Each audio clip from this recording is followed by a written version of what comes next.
General, eu queria falar um pouco com o senhor sobre a FUNAI. O senhor acompanha bastante a questão indígena e a gente já falou algumas vezes sobre a questão da demarcação.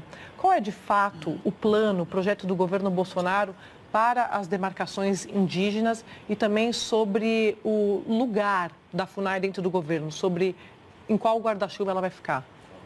A FUNAI agora, ela foi colocada como a ministra de Direitos Humanos. E a demarcação de terras vai sair da mão da FUNAI, a demarcação de terras indígenas.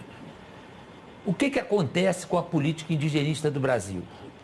Nós, ao longo dos anos, fomos colocando na cabeça que o importante para caracterizar uma política indigenista independente e construtiva para o índio era distribuir terra.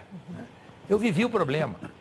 Eu cheguei na Amazônia, com 2 dias na Amazônia, eu fui visitar 2 comunidades indígenas lá no noroeste de Roraima, bem naquela orelhinha de Roraima, por uma denúncia do senador Mozart, na época senador Mozarildo Cavalcante, de invasão de espaço aéreo brasileiro. E o comandante do comandante militar da base aéreo lá, do Comar, né? Comando Aéreo Regional, era meu colega de colégio militar.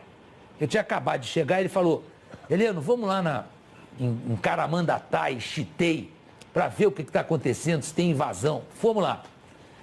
Eu não vou entrar em muito detalhe porque não dá tempo. Uma dessas etnias, agora não pode mais falar tribo, que é politicamente incorreto, então esse é um dos exemplos de politicamente incorreto.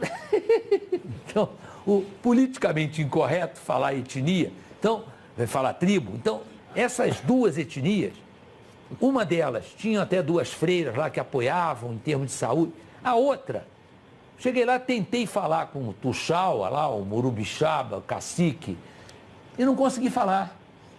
Ele só falava inglês. Aí o sujeito quer me convencer que nessa terra indígena onde vive essa etnia, o Brasil está perfeitamente defendido. Olha, isso aí só pode falar quem está falando disso aqui na mesinha do bar, tomando um uísquezinho de 18 anos para não cometer pedofilia, né? Então, o camarada está tomando uísque, ele acha que a política indigenista está maravilhosa porque o índio tem terra. Na verdade, além disso, eu visitei quase 200 comunidades indígenas na Amazônia. Invariavelmente, primeira pergunta do chefe: General, quando é que eu vou ter luz elétrica? Essa história de que a preservação das tradições, da cultura, daquelas histórias dos índios, do pajé, só acontecerão se esses índios estiverem protegidos pela FUNAI, isso é uma mentira, porque a FUNAI não faz com que esse índio se sinta um cidadão brasileiro. E a demarcação de terras que aconteceu no Brasil, muitas delas foram em cima de laudos fraudulentos. A maior parte demarcada em cima de terra na fronteira, riquíssimas em minério.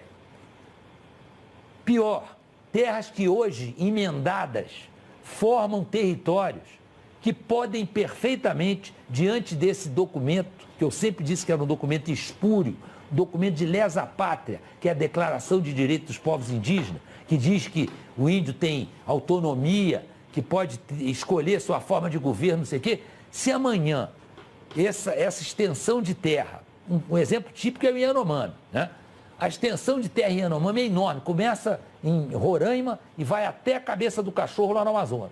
Se amanhã uma ONG dessas internacional resolver abraçar a causa de que o Yanomami deve ser independente, cria uma bandeira, cria um hino, já tem um território, vai na ONU e pede à ONU o reconhecimento da independência.